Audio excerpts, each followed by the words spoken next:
So good morning guys. तो चलिए start करते हैं आज के यानी कि 10 मई के इंपॉर्टेंट करंट अफेयर्स को। देखिए हमारा पहला और महत्वपूर्ण प्रश्न ये क्या है कि अभी हाल ही में अप्रैल महीने के लिए ICC men's player of the month किसे चुना गया। तो आंसर होगा केशव महाराज को। आपको पता है आईसीसी ने एक नया अवार्ड शुरू किया था जिसमें वो हर महीने एक तो वो men's player of the month और women's player of the month चुनता है। तो यहाँ पे अप्रैल महीने के लिए हम बात कर रहे हैं। तो केशव महाराज ये साउथ अफ्रीका के स्पिनर हैं जिन्हें अप्रैल महीने के लिए ICC men's player of the month चुना गया है। अब आप कहोगे ये तो मेंस प्लेयर हो गए, women's player of the month किसे चुना गया अप्रैल महीने के लिए? तो ऑस्ट्रेलिया के विकेट कीपर बल्लेबाज है एलिसा हेली जिन्हें ICC women's player of the month चुना गया है। अब आप कहोगे ये तो हमने अप्रैल महीने के लिए बात कर ली, इससे पहले 3 महीने निकल चुके हैं, जनवरी, फरवरी और मार्च। तो उनके लिए भी हम लोगों ने पढ़ा था, मैं आपको रिवाइज करवा देता हूं। जैसे हम जनवरी महीने के लिए बात करते हैं तो उसमें मेंस प्लेयर किसे चुना गया था? साउथ अफ्रीका के कीगन पीटरसन को। और वुमेन्स प्लेयर चुना गया था इंग्लैंड के कप्तान हीथर नाइट को। फरवरी महीने में आते हैं तो पुरुषों में चुने गए थे श्रेयस अय्यर और महिलाओं में चुनी गई थी न्यूजीलैंड की ऑलराउंडर अमेलिया। मार्च महीने में पुरुषों में पाकिस्तान के बाबर आजम को चुना गया था और महिलाओं में ऑस्ट्रेलिया की रैचल हेंस को चुना गया था। और अभी हमने देखा अप्रैल महीने में पुरुषों में साउथ अफ्रीका के केशव महाराज और महिलाओं में ऑस्ट्रेलिया की एलिसा हेली। और यहाँ पे एक रोचक बात यह हो जाती है कि जिस तरह से मार्च महीने में हम लोगों ने पढ़ा था ना, पुरुषों में पाकिस्तान के बाबर आजम चुने गए, फिर मैंने आपको बताया भी था कि पिछले साल यानी कि 2021 में अप्रैल महीने में पुरुषों में पाकिस्तान के बाबर आजम को ही चुना गया था और एक बार फिर से इनको चुन लिया गया। तो इसी तरह से अभी ये ऑस्ट्रेलिया की एलिसा हेली जो अभी अप्रैल महीने में महिलाओं में चुनी गई है, पिछले साल भी इनको अप्रैल महीने में महिलाओं के लिए चुना गया था। मतलब दूसरी बार चुनी जा रही है ये ICC player of the month. ICC मतलब इंटरनेशनल क्रिकेट काउंसिल, स्थापना होती है 1909 में, हेडक्वार्टर दुबई में है। सीईओ इसके कौन है? नए बन गए, जॉफ एलार्डिस। और इसके चेयरमैन है ग्रेग बार्कले जो कि न्यूजीलैंड से है। अभी इसके जनरल मैनेजर बने थे कौन? वसीम खान। अच्छा मुझे बताओ 2024 में जो आईसीसी T20 वर्ल्ड कप होंगे वो कहाँ पे होंगे? वेस्ट इंडीज़ और यूएस में होंगे। और अगले साल 2023 में आईसीसी मेंस वर्ल्ड कप आप जानते ही हो भारत में होंगे। और अभी 2022 में आईसीसी वुमेन्स वर्ल्ड कप हुए थे न्यूजीलैंड में, उसको ऑस्ट्रेलिया ने जीत लिया है इंग्लैंड को हरा करके। और इसी तरह से आपको याद होगा आईसीसी T20 वर्ल्ड कप जो कि यूनाइटेड अरब अमीरात और ओमान में हुए थे, उसको किसने जीता? उसको भी ऑस्ट्रेलिया ने ही जीता था। और अभी अंडर 19 वर्ल्ड कप हुए थे, उसको भारत ने जीता था जिसके कप्तान थे यश धूल। और पहली बार अंडर 19 वुमेन्स वर्ल्ड कप भी होंगे 2023 में, वो कहाँ पे होंगे ये आप कमेंट बॉक्स में टाइप करके बताइए। बढ़ते आगे। तो इस प्रश्न में आपको बताना है कि एशियन गेम्स 2022 का मेजबान देश कौन सा था जिसे अभी 2023 तक स्थगित कर दिया गया है? तो आंसर होगा चाइना। तो एशियन गेम्स 2022 ये चाइना के हांगजो में होने वाले थे। अभी सितंबर महीने में ये होने वाले थे, ये इसका 19वां एडिशन था, पर चाइना में कोविड संक्रमण काफ़ी फैल रहा है जिस कारण से ओलंपिक काउंसिल ऑफ एशिया ने इसे 2023 तक के लिए स्थगित कर दिया, पोस्टपोन कर दिया। इसके अलावा इसी साल जुलाई में वर्ल्ड यूनिवर्सिटी गेम्स 2021 भी होने वाले थे। कहाँ पे? चाइना के चेंगदू में। लेकिन अभी इसे एक बार फिर से स्थगित कर दिया 2023 तक के लिए। और इसी साल दिसंबर में चाइना के शांताऊ में एशियन यूथ गेम्स का तीसरा संस्करण होने वाला था जिसे तो रद्द ही कर दिया गया है। अच्छा, इसी से संबंधित कुछ इंपॉर्टेंट गेम्स मैं आप लोगों से पूछूंगा जो अभी न्यूज़ में रहे थे, उत्तर दीजिएगा आप। जैसे कि पहला तो सबसे इंपॉर्टेंट है, अभी जो 24वां डेफ ओलंपिक्स चल रहा है, यानी कि डेफ ओलंपिक्स आप बोल दीजिए, बधिर एथलीटों के लिए जो ओलंपिक है वो कहाँ पे चल रहा है? ब्राज़ील में। और ये वाला समर है, विंटर वाला अगले साल होगा वो कनाडा में होगा, ये भी याद रखना। और अभी पहले केरल ओलंपिक्स शुरू हो चुके हैं, केरल की कैपिटल तिरुअनंतपुरम में। सबसे इंपॉर्टेंट बात रहेगी कि इन खेलों का शुभंकर क्या है। अगर एग्जामिनर पूछेगा तो वो शुभंकर आपसे पूछेगा मैस्कॉट, तो नीरज नाम का खरगोश है। और अगर आपसे पूछा जाए कि 2022 में अपनी तरह की पहली 5x5 प्रो बास्केटबॉल लीग कहाँ पे होगी? भारत में होगी ये। अभी दूसरे खेलो मास्टर्स गेम्स 2022 कहाँ पे शुरू हुए थे? ये नई दिल्ली में। और बताओ अभी एशियन रेसलिंग चैंपियनशिप 2022 का आयोजन कहाँ पे किया गया? मंगोलिया के कैपिटल उलानबातर में, जहाँ पे भारत ने टोटल 17 मेडल जीते थे, उसमें से एक गोल्ड था और वो गोल्ड जीता था रवि कुमार दहिया ने। और बताओ अभी बैडमिंटन एशिया चैंपियनशिप कहाँ पे हुई, जो कि इसका 40वां एडिशन था? मनीला फिलीपींस में। और बताओ इसी साल एशिया कप कहाँ पे होंगे? ये होंगे श्रीलंका में। और बताओ आप फिडे चेस ओलंपियाड 2022 ये पहली बार भारत में होंगे, कहाँ पे होंगे? चेन्नई में होंगे। बाकी फीफा वर्ल्ड कप तो आप जानते ही हो, इस साल कतर दोहा में होंगे, इस साल के अंत में होंगे ये। और ये बताओ आप कि 2022 में कॉमनवेल्थ गेम्स ये कहाँ पे होंगे? बर्मिंघम इंग्लैंड में। और अगर 2026 के कॉमनवेल्थ गेम्स पूछेंगे तो वो ऑस्ट्रेलिया के विक्टोरिया में होंगे। अब एक प्रश्न मैं आपसे पूछूंगा, इसका उत्तर आप ही को करना है कि 2023 में street child cricket world cup कहाँ पे होंगे? इसका उत्तर दीजिए, हम बढ़ते आगे।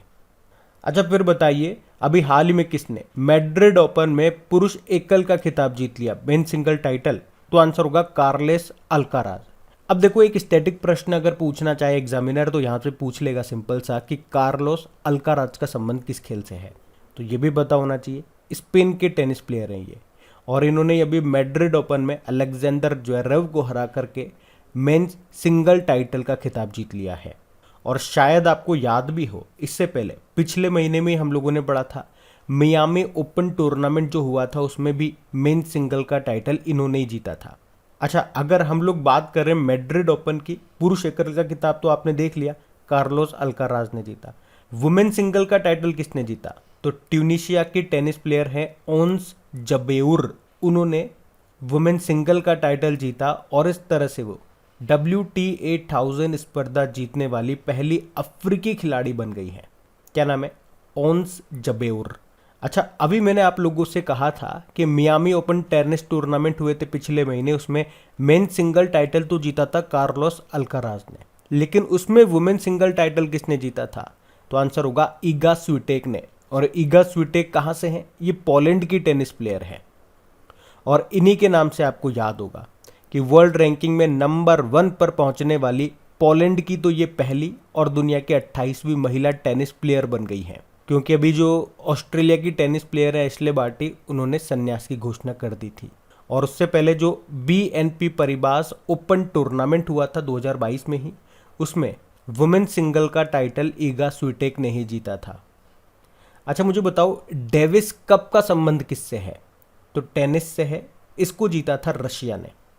और इस साल जो पहला ग्रैंड स्लैम हुआ था ऑस्ट्रेलियन ओपन, उसको भी याद रखो, उसका मेन सिंगल तो जीता था राफेल नडाल ने जो कि स्पेन की टेनिस प्लेयर है, और उसमें वुमेन सिंगल जीता था एशले बार्टी ने जो कि ऑस्ट्रेलिया की प्लेयर है। अब यहाँ पे एक प्रश्न मैं आपसे पूछने वाला हूँ, और ये प्रश्न का उत्तर आप आराम से कर दोगे अगर आप हमारे करंट अफेयर्स का रिवीजन वाला वीडियो देखते होंगे तो, क्योंकि वहाँ पे डेली हम लोग 10 इंपॉर्टेंट डेज का रिवीजन करते हैं। तो डे से ही संबंधित है प्रश्न। प्रश्न है वर्ल्ड टेनिस डे ये कब मनाया जाता है? बताइए, हम बढ़ेंगे आगे। अच्छा बताइए अभी TVS मोटर कंपनी के प्रबंध निदेशक कौन बन गए? तो आंसर होगा सुदर्शन वेणु। तो सुदर्शन वेणु का नाम याद रखना है, ये TVS मोटर कंपनी के नए मैनेजिंग डायरेक्टर बन गए हैं। TVS मोटर कंपनी स्थापना होती 1978 में, हेडक्वार्टर इसका चेन्नई में है। और वैसे इसके चेयरमैन कौन है? श्री वेणु श्रीनिवासन। और TVS मोटर कंपनी से मैं आपको बता दूं 2 व्हीलर और 3 व्हीलर ये बनाती है, ये तो आप जानते ही हो। और उसके अलावा ये प्रतिष्ठित डेमिंग पुरस्कार जीतने वाली एकमात्र दुपहिया कंपनी है। बाकी अगर आपसे पूछा जाए कि HPCL के अभी नए CMD कौन बन गए, तो पुष्प कुमार जोशी। CBDT की चेयरमैन बनी थी अभी संगीता सिंह, और नेस्कॉम के अध्यक्ष बने हैं कृष्णन रामानुजम। ये भी नाम ध्यान रखना, बढ़ते आगे। फिर बताइए अभी रजत कुमार कर का निधन हो गया, वे क्या थे? वे साहित्यकार थे। तो पद्मश्री से सम्मानित प्रख्यात उड़िया साहित्यकार थे ये रजत कुमार कर, जिनका भी निधन हो गया। इन्हें साहित्य और शिक्षा के लिए 2021 में पद्मश्री के लिए भी चुना गया था, पर अभी इनका निधन हो चुका है। और इसी तरह से एक नाम मैं आपको याद दिलाऊंगा, संध्या मुखोपाध्याय का नाम, बंगाली गायिका थी ये, इन्हें भी पद्मश्री के लिए चुना गया था। लेकिन इनका नाम न्यूज़ में क्यों आया था? क्योंकि इन्होंने ये सम्मान लेने से मना कर दिया था, और अभी कुछ समय पहले इनका निधन भी हो गया, तो इस कारण से इनका नाम और भी ज़्यादा इंपॉर्टेंट होता है। और निधन की बात है तो कुछ चर्चित नाम जो अभी जिनका निधन हो गया वो मैं आपको याद दिलाऊं। एक तो मानस बिहारी वर्मा का नाम याद रखो, ये प्रसिद्ध एरोनॉटिकल वैज्ञानिक थे। और इनका नाम क्यों इंपॉर्टेंट है, क्योंकि तेजस लड़ाकू विमान बनाने में इन्होंने भूमिका निभाई थी। एक एम नरसिम्हम का नाम याद रखो, भारतीय रिजर्व बैंक के पूर्व गवर्नर थे ये। बैंकिंग रिफॉर्म का जनक इनको कहा जाता है, इनका भी अभी निधन हो गया। एक शूटर दादी आपको याद होगा, शूटर दादी के नाम से प्रसिद्ध थी कौन, चंद्रा तोमर, जिनका भी निधन हो गया। और महात्मा गांधी जी के पूर्व निजी सचिव रहे थे बी कल्याणम, उनका भी अभी निधन हो गया। और परमाणु ऊर्जा आयोग के पूर्व अध्यक्ष का भी अभी निधन हो गया, उनका नाम क्या था, डॉक्टर शिव कुमार बनर्जी। एक पद्मा सचदेव का नाम भी आपको याद रखना है, ये लेखिका थी। और इनका नाम क्यों इंपॉर्टेंट है, क्योंकि डोगरी भाषा की पहली आधुनिक महिला कवयित्री थी ये। और चंद्रा नायडू का नाम भी याद रखो, पहली भारतीय महिला क्रिकेट कमेंटरेटर थी ये। उसके अलावा हेमानंद बिस्वाल का नाम आपको याद रखना है, उड़ीसा के पहले आदिवासी मुख्यमंत्री थे, इनका भी निधन हो गया। और एक ल्यूक मॉन्टेग्रियर का नाम याद रखना, HIV के सह खोजकर्ता थे ये, नोबेल पुरस्कार भी इनको मिला था और इनका भी अभी निधन हो गया। तो ये कुछ इंपॉर्टेंट नाम मैंने आपको बताया, इनको ध्यान रखना है। ये सारे मोस्ट इंपॉर्टेंट नाम है, बिल्कुल सेलेक्ट करके बताए मैंने आपको, याद होने चाहिए आपको। बढ़ते आगे। अच्छा फिर बताइए, अभी हाल ही में विश्व रेड क्रॉस दिवस कब मनाया गया, तो आंसर होगा 8 मई को। तो वर्ल्ड रेड क्रॉस डे, जिसे रेड क्रिसेंट डे के रूप में भी जाना जाता है, और इसे 8 मई को हम मनाते हैं। और 8 मई को ही क्यों मनाते हैं, क्योंकि 8 मई को हेनरी ड्यूनेंट की जयंती होती है। और वो कौन थे, वे इंटरनेशनल रेड क्रॉस कमेटी के संस्थापक थे। अब यहाँ पे हेनरी ड्यूनेंट का नाम मैंने आपको जानबूझ के बताया, क्योंकि यहाँ से भी एक प्रश्न बनता है। प्रश्न ये आ जाता है कि नोबेल पीस प्राइज का पहला प्राप्तकर्ता कौन था, यानी कि पहली बार नोबेल पीस प्राइज किसे मिला था, तो ये इन्हीं को मिला था, हेनरी ड्यूनेंट को 1901 में। किसके संस्थापक थे ये, इंटरनेशनल रेड क्रॉस कमेटी के। और इंटरनेशनल रेड क्रॉस कमेटी को भी दो बार नोबेल पीस प्राइज मिल चुका है, एक तो 1917 में मिला था और एक 1944 में मिला था। तो ये भी एक अच्छा प्रश्न है। यहां हम बात कर रहे हैं विश्व रेड क्रॉस दिवस की, तो आपने कहा 8 मई को मनाते हैं, और इस बार की थीम भी याद रखो, थीम है बी ह्यूमन काइंड। अच्छा मुझे ये बताओ, 2021 का नोबेल पीस प्राइज किसे मिला था, 2 जनों को मिला था, दमित्र मुरातोव और मारिया रेसा को। और नोबेल पीस प्राइज मैंने आपको कई बार बताया है, ये दिया जाता है नॉर्वे की कैपिटल ओस्लो में। इसके अलावा बाकी जितने भी नोबेल प्राइज हैं वो स्वीडन की कैपिटल स्टॉकहोम में दिए जाते हैं। और अगर आपसे पूछा जाए कि एशिया का नोबेल पुरस्कार किसे कहा जाता है, रेमन मैग्सेसे पुरस्कार को, और ये दिया जाता है मनीला फिलीपींस में। अच्छा इंपॉर्टेंट डे वाला क्वेश्चन है, आपको पता है इस महीने के जितने भी इंपॉर्टेंट डेज मनाए हम उसको रिवाइज करने वाले हैं, अगर याद है तो साथ साथ बोलते हुए चलना। 1 मई को 3 डे मनाए थे, उज्ज्वला दिवस, इंटरनेशनल लेबर डे और एक लाफ्टर डे मनाया था जो कि मई के पहले रविवार को होता है। 2 मई को वर्ल्ड ट्यूना डे मनाया, 3 मई को एक तो वर्ल्ड प्रेस फ्रीडम डे मनाया और एक विश्व अस्थमा दिवस मनाया था जो कि मई के पहले मंगलवार को मनाया जाता है। 4 मई को इंटरनेशनल फायर फाइटर्स डे मनाया, 5 मई को विश्व हाथ स्वच्छता दिवस वर्ल्ड हैंड हाइजीन डे मनाया, 6 मई को अंतर्राष्ट्रीय आहार निषेध दिवस इंटरनेशनल नो डाइट डे मनाया, 7 मई को वर्ल्ड एथलेटिक्स डे मनाया, और अब 8 मई को आप कह रहे हो कि वर्ल्ड रेड क्रॉस डे मनाया। तो ये सारे डेज आपको याद रखने हैं। और अगर आप में से कोई इस वीडियो को वेरी फर्स्ट टाइम देख रहा है तो आपको बता दूं, इन सभी का क्विज बना करके आपकी क्रैक एग्जाम एप्लीकेशन पे अपलोड कर दी गई है, तो वहां जाकर के इनकी आप प्रैक्टिस करते रहिए ताकि ये चीजें आप भूले ना। मतलब ये जो वीडियोज हम देख रहे हैं इनकी तो आपको क्विज मिलेगी सही, साथ में टॉपिक वाइज क्विजेज भी आपको मिलेगी। हर मंथ की जो भी अपॉइंटमेंट्स आपने पढ़े हैं, जो अवार्ड्स आपने पढ़े हैं, मिलिट्री एक्सरसाइज, रैंकिंग इंडेक्सेस, पहली महिलाएं जो न्यूज़ में रही है, पहली बार जो भारत या विश्व में हुआ है, तो इससे संबंधित एक पर्टिकुलर महीने में जो भी प्रश्न आपने पढ़े उसका एक सेपरेट क्विज आपको मिल जाएगा टॉपिक वाइज सेक्शन में जाकर के। तो उसको लगाइए, अच्छे से आप प्रैक्टिस कीजिए, बस आपकी प्रैक्टिस के लिए चीज़ें बनाई जा रही है। और टेस्ट लगाने में आपको अच्छा लगे, थोड़ा सा कंपटीशन वाली फीलिंग आए, इसलिए वहाँ पे रैंकिंग भी दी जाती है। आप जब टेस्ट लगा लोगे, सबमिट करोगे, तो आप देखोगे कि कितने लोगों ने अभी तक टेस्ट दे दिया है, आप कहाँ स्टैंड कर रहे हो, और आप ये भी नोटिस करोगे कि एक एक मार्क्स से कितनी रैंक पिछड़ गई है। टाइमिंग का भी फर्क होता है। और डेली टेस्ट लगाइए, 15-20 मिनट अपने निकालिए टेस्ट के लिए, रिवीजन के लिए, डेली टेस्ट लगाइए, क्योंकि क्विज डेली अपडेट हो रही है। जैसे कि आज हमने कोई स्पोर्ट्स का क्वेश्चन पढ़ लिया तो वो स्पोर्ट्स का क्वेश्चन वहाँ डाल दिया जाएगा। तो डेली टेस्ट लगाओगे तो ये जो नया क्वेश्चन अपडेट हुआ है वो तो आप लगा ही पाओगे, और पीछे वाले जो क्वेश्चन है उनका आपका रिवीजन हो जाएगा। तो इस तरह का कोई शेड्यूल बनाइए अपना और आगे बढ़ते रहिए। अभी हम बढ़ते आगे। फिर आपको बताना है अभी मई 2022 में किसने माउंट एवरेस्ट को 26वीं बार फतेह करके अपना ही रिकॉर्ड तोड़ दिया। तो इसका आंसर होगा कामेरिता शेरपा। तो माउंट एवरेस्ट जो कि एशिया की सबसे ऊंची चोटी है, इस पे 1 नहीं 2 नहीं 3 नहीं टोटल 26 बार सफल चढ़ाई करके अपना ही पिछला रिकॉर्ड तोड़ दिया है नेपाल के कामेरिता शेरपा ने। माउंट एवरेस्ट हाइट कितनी है इसकी? 8848.86 मीटर। इसे नेपाल में सागर माथा कहते हैं। और इसी से संबंधित एक प्रश्न हम लोगों ने कल परसों ही पढ़ा है। एक प्रियंका मोहिते का नाम पढ़ा था ना, कि 8000 मीटर से अधिक ऊंची 5 चोटियों को फतेह करने वाली पहली भारतीय महिला बनी थी प्रियंका मोहिते। अच्छा, इसी से संबंधित एक नाम मैं आपको याद दिलाना चाहूँगा, जिया राय का नाम पढ़ा था हम लोगों ने, याद हो तो अगर आपको। ये एक पैरा स्विमर हैं और पाक जलडमरू मध्य यानी कि पाक स्ट्रेट जो कि भारत और श्रीलंका के बीच में है, वहाँ पे तैरने वाली दुनिया की सबसे कम उम्र की और सबसे तेज महिला तैराक बनी थी ये। खास बात ये है कि ये एक पैरा स्विमर है। क्या नाम है? जिया राय। तो इनका नाम भी आपको याद होना चाहिए। बाकी शहरोज कासिफ का नाम भी आपको याद होना चाहिए। पाकिस्तान के पर्वतारोही हैं ये। K2 पर्वत पर चढ़ने वाले सबसे युवा पर्वतारोही बने थे ये।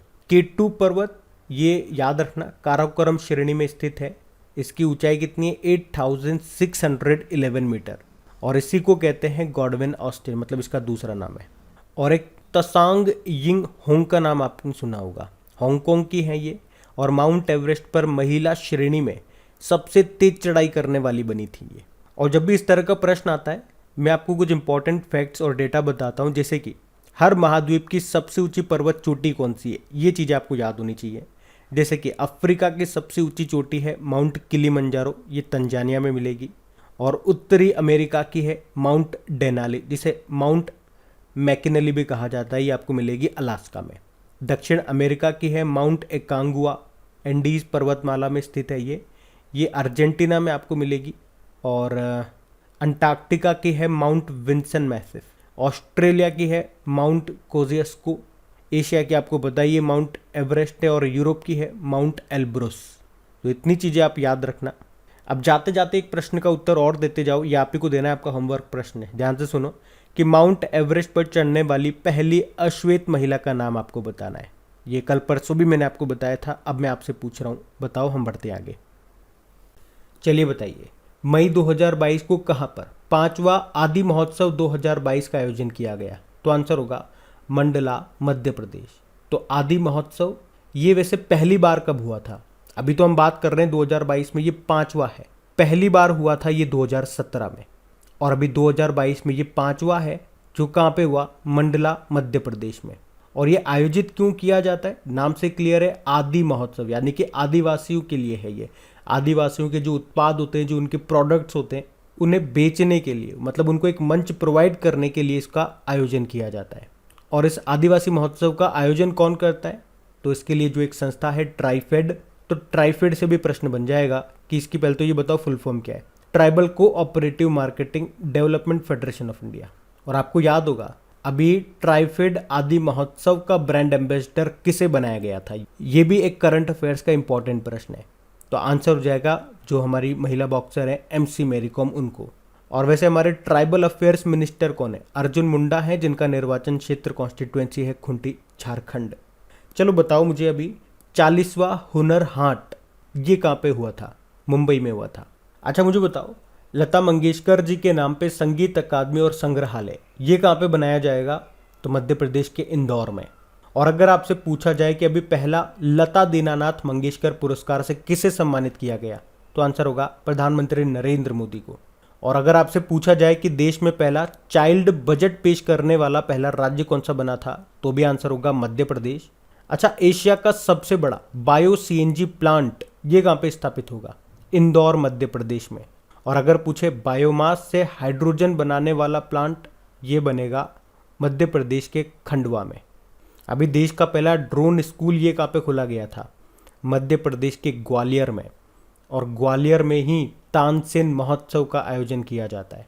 उसके अलावा आपको याद होगा भारत का पहला जियोलॉजिकल पार्क बनेगा मध्य प्रदेश के जबलपुर में, जो लम्हेटा गांव है वहाँ पे। तो ये कुछ पॉइंट्स आप याद रखिएगा मध्य प्रदेश से। हम बढ़ते आगे। फिर बताइए मई 2022 में दूसरा भारत नॉर्डिक शिखर सम्मेलन ये कहाँ पे आयोजित किया गया? तो आंसर होगा इसका कोपेनहेगन, डेनमार्क में। अच्छा, नॉर्डिक किन देशों को कहा जाता है? तो इसमें 5 देश आते हैं, नॉर्वे, स्वीडन, डेनमार्क, फिनलैंड और आइसलैंड। तो भारत और इन देशों के बीच में जो सम्मेलन होता है उसे ही कहा जाता है भारत नॉर्डिक शिखर सम्मेलन। तो अभी मई 2022 में ये जो सम्मेलन हुआ ये इनके बीच में दूसरा सम्मेलन था, जो कि कहाँ पे हुआ? डेनमार्क के कोपेनहेगन में। इससे पहले यानी कि जो पहला वाला सम्मेलन हुआ था वो 2018 में हुआ था, स्टॉकहोम स्वीडन में हुआ था वो। अच्छा, जिस तरह से आपने कहा कि नॉर्डिक किन किन देशों को कहा जाता है, ये इसके अंदर कौन से देश आते हैं? क्वाड देश आपने सुना होगा। इसके अंदर कौन कौन से देश आते हैं? जापान, यूएस, भारत और ऑस्ट्रेलिया भी अब इसके अंदर आता है। और बाल्टिक देश किनको कहा जाता है?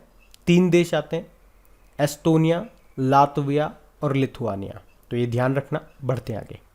अच्छा, फिर बताइए मई 2022 में एंटरप्राइज इंडिया नेशनल कोयर कॉन्क्लेव 2022 का आयोजन कहाँ पे किया गया? तो आंसर होगा कोयम्बटूर में।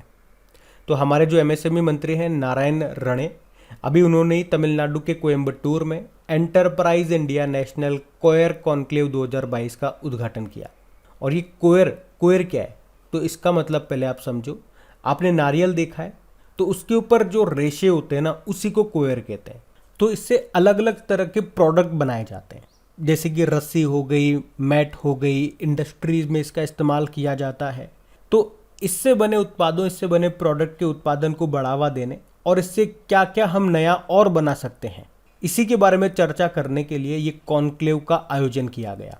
कहाँ पे किया गया? ध्यान रखना, तमिलनाडु के कोयम्बटूर में। अच्छा, मुझे बताइए अभी भारत का पहला अंतर्राष्ट्रीय क्रूज सम्मेलन ये कहाँ पे आयोजित हुआ? तो आंसर होगा मुंबई में। अभी सेमिकॉन इंडिया सम्मेलन 2022 का आयोजन कहाँ पे हुआ था? बंगलुरु में। वाटर कॉन्क्लेव हुआ था असम के डिब्रूगढ़ में। और अभी विंग्स इंडिया 2022 का आयोजन हुआ बेगमपेट हवाई अड्डा, जो कि है हैदराबाद में।